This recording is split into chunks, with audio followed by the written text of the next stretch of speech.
Preacher. Your name is Preacher. One side of his mouth lifted in a grin.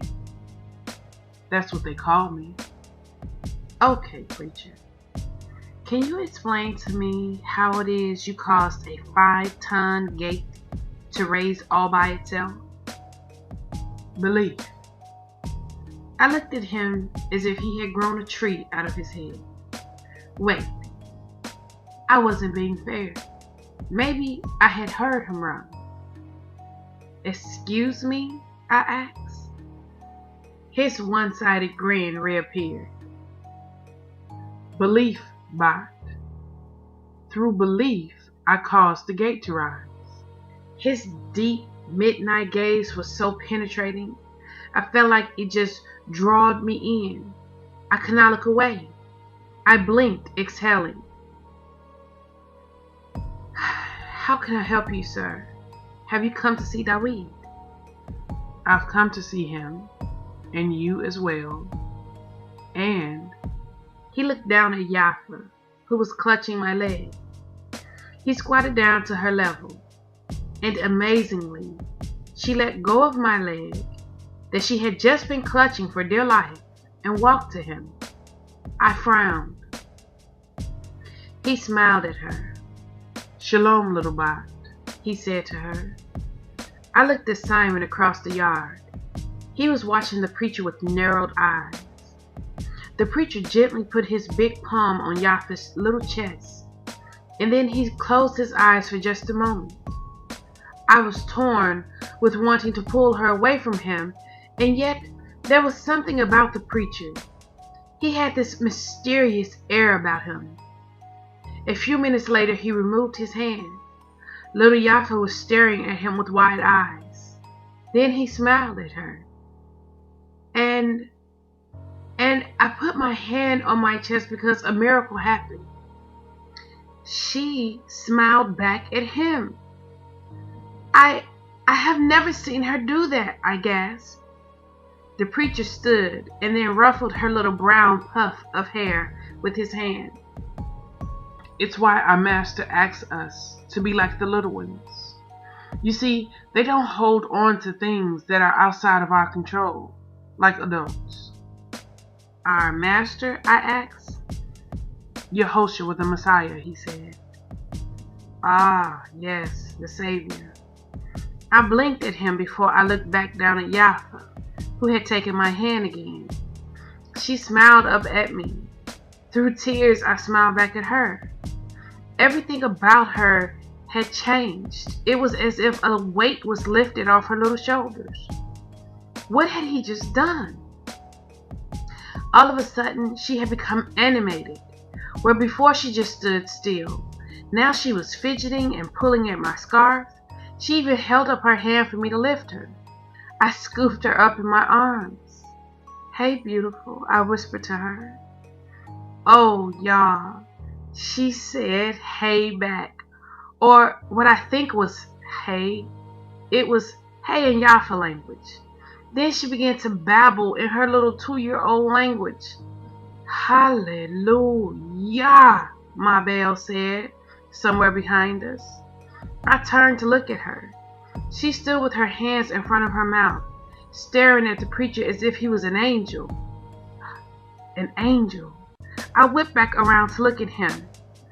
After what I've seen through this night, I would not doubt it. My mouth fell open. Are you an angel? I asked on a startled breath. He chuckled. No, Bot. I am just a man. I narrowed my eyes at him. I don't think I believed him. Everything about him was different. From his duster to his cowboy hat, it looked as if he stepped right off the page of an old Western novel. You may have to come back later. Dawid is asleep, I told him. A bittersweet smile came to his face. He shook his head slightly. Oh no, I can assure you, he knows I'm here. And he's waiting on me. Please, he said, gesturing toward the door. My eyes went back to Simon. He shrugged. Okay, so I guess I was escorting this strange man into the building. I turned with Yafa still in my arms. Everybody was staring at us, and I know my people were wondering what the world was going on. And judging by the look of Daweed's people's face, the preacher was a surprise to them as well. He silently followed me up the stairs and down the hall on my floor. However, when I got close to the door, he stopped me. You might want to wait out here, he muttered, walking around me to the door. I frowned at his back.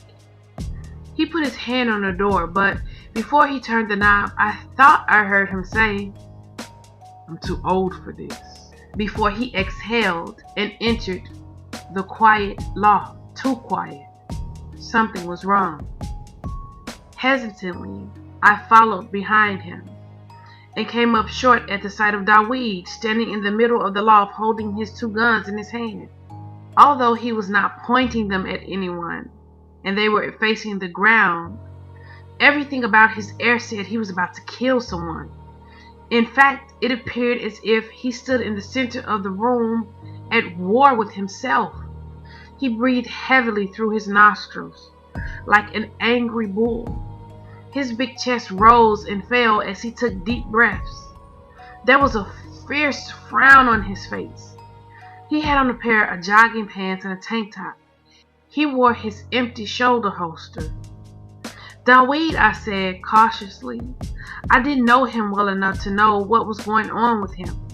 But one thing was very clear. He was mad. Real mad. Deborah, take Yafa and leave, he said to me through clenched teeth. What? No, what is wrong with you? I held Yafa to me, afraid to get close to him. You don't listen too well, do you, Bot? The preacher asked, without looking away from Daweed. No, I don't, and good thing, because Daweed has lost his mind. You don't know what you're talking about. He knows why this is getting ready to happen. Daweed spat, looking at the preacher with eyes that bled rage. The preacher held up his hand. Son, you think you're the only ox that wanted to kill me? What have I done? You know what you did. You could have warned me. You could have stopped me. You could have said something. Now my family is probably dead. My dad, my mom, my little sisters. All because you didn't warn me. The preacher held back his head and laughed. He looked at me. Bot, can I trouble you for a cup of tea? I looked at him as if he lost his mind. Daweed was getting ready to kill him. I've seen the damage Daweed can do.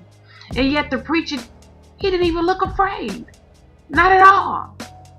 Slowly I nodded and walked across the room to place Yafa on the floor with some toys that Portia had given her.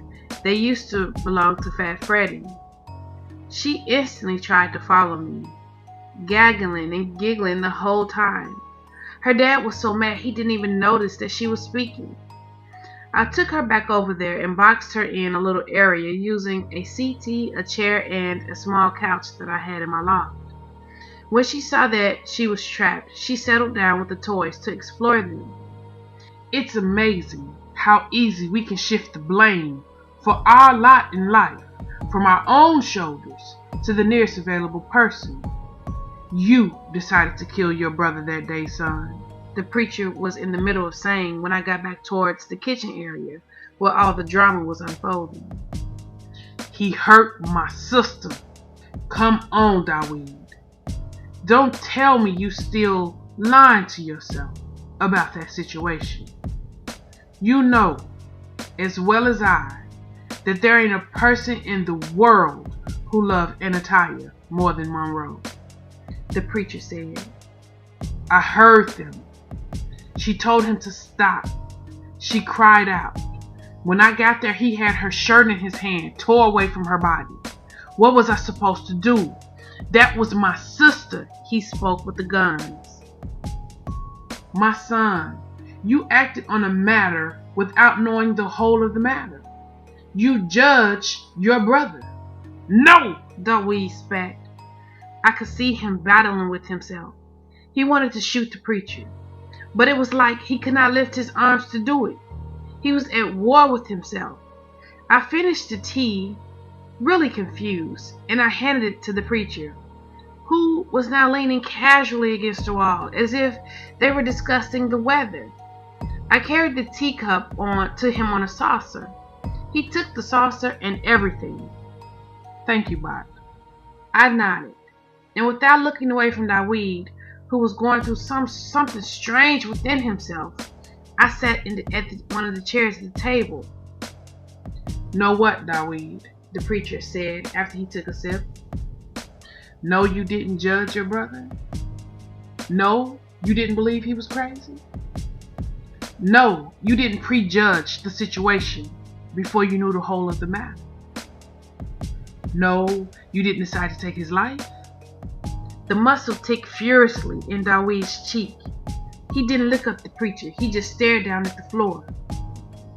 "You still could have warned me. I barely made it out of that desert. You could have said something. Now my family is gone because I wasn't there to keep them safe. Son, you know Yah. You know how he works. Who are you mad at? Me?" After the preacher asked that question, it seemed as if it just knocked all the strength out of Dawid. His big shoulders slumped, and he just collapsed to the floor to his knees. He brought his hands up and dug his palms in his eyes, still holding on to his guns that were now pointed toward the ceiling. The preacher, holding the saucer up in his hand, took a sip of the tea. It was something watching a man like that sip tea holding a saucer. I wanted to go to Dawid. He was hurting. "How long did you think you were going to be able to walk around here angry at the Father? It didn't matter that you never spoke of your anger. The Father reads the heart. You know that. He don't need to hear your voice," the preacher said quietly, as he placed the teacup and saucer on the shelf next to him. "How long did you think it would be all right to wish for death, to escape your pain?" Something that sounded like a half yell, half growl came out of Dawid's throat. His muscled arms flexed as he pressed his palms harder into his eyes. Yafa began to fret. She was standing looking over at her father. I went to her and picked her up and began to rock her in my arms. I wanted to yell at the preacher to leave him alone. Instead, I sat back in my kitchen chair and continued to rock Yafa. "The vanity of man," the preacher said, squatting down next to Dawid. "How vain of you. To think that you didn't have to carry your stake like the rest of us. You vainly got it in your head that you were the good son, and your brother, what was he? The bad son? So you were Dawid, the golden boy. Did you pat yourself on the back because you put up with the wild one that nobody else could put up with, nobody else understood but you? Did it make you feel better?" The preacher spoke low now, directly to Dawid. "What was it like, son, seeing the world through his eyes? 10 years you were made to see the world through his eyes, through the eyes of your brother. What was it like, golden boy? Monroe is Yah's servant. Yah deals with his children. It was never your place to punish him for his sins. That duty belongs to the Father. He never needed your help to discipline his children, son. Just like he dealt with you. He dealt with your brother too. The same way he deals with all of his children when we disobey. And as for your suffering, you suffer for the people. Yah has chosen you to be a tool to help his people. You suffer for the people, son. He rubbed his hand tiredly around his mouth and beard. You're not alone. Remember the prophets. Remember Yahanan, the one who immersed. What did he do wrong? What did he do wrong, son? Remember the Messiah. Remember our Master. They mocked him. They beat him. The preacher's voice cracked as he spoke. Dawid lowered his hands from his eyes. He had tears in his eyes, but he looked at the preacher. They slapped him. All the words of life he gave them, they threw back in his face. Tears began to fall from the preacher's eyes as he stared off into a faraway place where Dawid and I could not go. They stripped him of his clothing, and they placed a crown of thorns on his head. The thorns tore at his flesh. They beat him in the head with a reed. They impaled him. The whole time they mocked him, son. He became thirsty.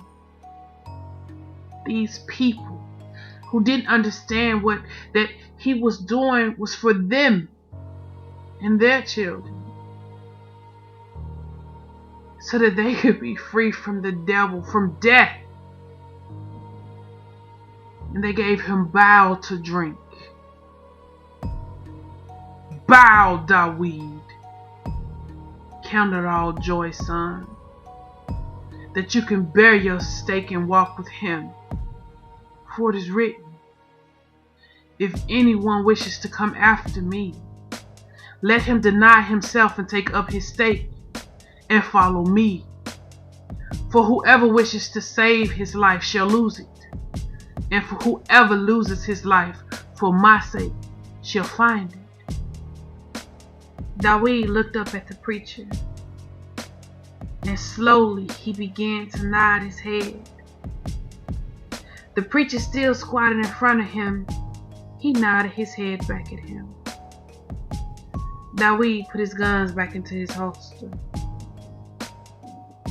Yeah, well, I wasn't really gonna shoot you, he mumbled. I know, Ben, the preacher replied. One side of his mouth lifted in a grin. Still on his knees, Dawid rested his now empty hands against his powerful thighs. This walk can get tough at times, and that's all right.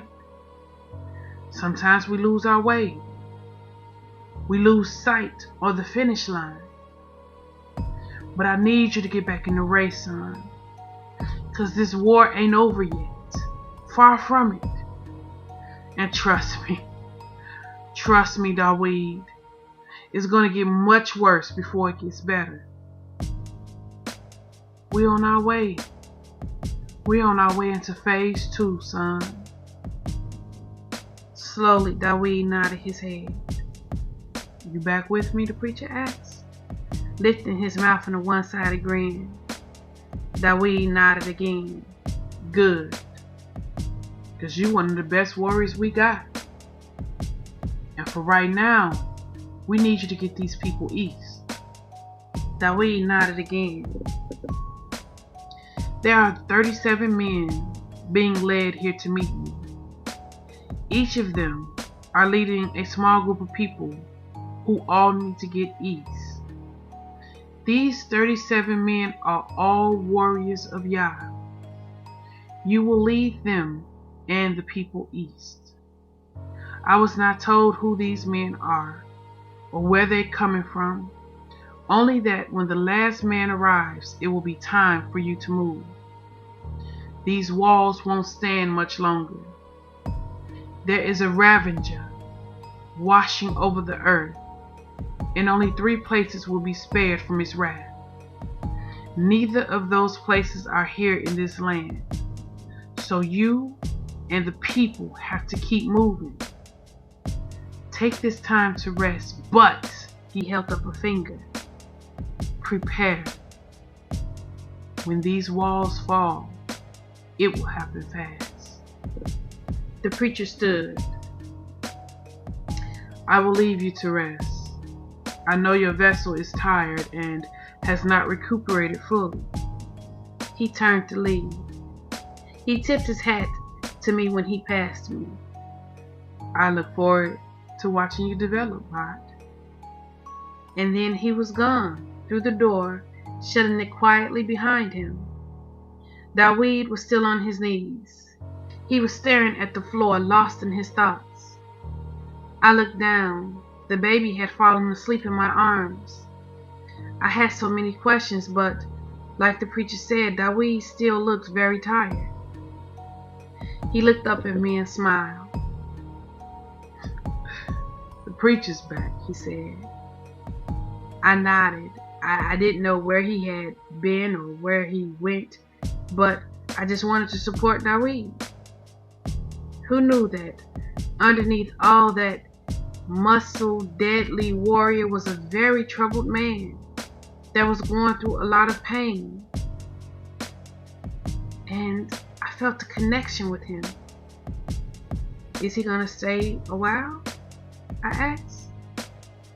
He shook his head, one side of his mouth lifting in a grin. Who knows? The preacher moves like the wind. One minute he's there and then the next he's gone. You can go from seeing him every day to sometime not seeing him for years. He chuckled. It's been about 12 or 13 years since I last saw him myself. Something is different about him, right? I asked. I mean, he's some kind of molecular being, right? His head fell back and he laughed, his deep voice filling the loft. Yafa stirred in my arms, but she didn't wake me. Join the club, he said, coming smoothly to his feet. I chuckled. What club? The Guess Who or What the Preacher Is club, he said, walking towards me. I was about to say something else, but my words died in my throat because he leaned down and scooped me up out of the chair and into his arms. Little Yafa still asleep in my arms, and then he carried both of us across the room to the bed. He sat me down on it. Lay her down on the other side of the bed, he said quietly to me. I looked up at him. My heart started beating out of control. My breath got caught in my throat. With hands that were now shaking, I turned and laid Yafa on the other half of the bed. She popped her thumb in her mouth and drifted off into a deeper sleep. Slowly, he went to his knees in front of me. His deep eyes that sometime appeared dark brown and sometime like now appeared russet color took me in so fully. He looked at my face, and my hair, and my neck at the top of my breast, then back down to my eyes. I am so tired, he whispered. And then he laid his big body over mine. I lay back on the bed, stiff as a board, as he settled down, resting his head on my stomach. His big hands wrapped around my waist. I stared at the ceiling, unsure of what to do. I looked at my hands. Slowly, I lowered them to his head and began to massage his scalp through his locks. I know sometime when I had a lot of things on my brain and the pressure got too intense, this helped me. He moaned. The vibration of his moan went through my center, up my spine to settle back in my center again. My scarf body wrap was slightly opened at my belly, and I could feel his beard tickling my flesh. I know you got a lot of questions, baby, and I'm going to answer them all for you. And then I'm going to do what you asked me to do last night.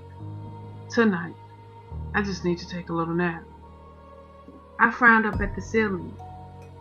What did I ask you to do? He lifted his head. Then he looked down at my now exposed belly button. He lowered his lips to that spot and slowly, open mouth kissed my stomach. I sucked in my breath as pleasure shot through my body all the way down to my toes. You asked me to make you feel good. He grinned up at me. It will be my pleasure, beauty.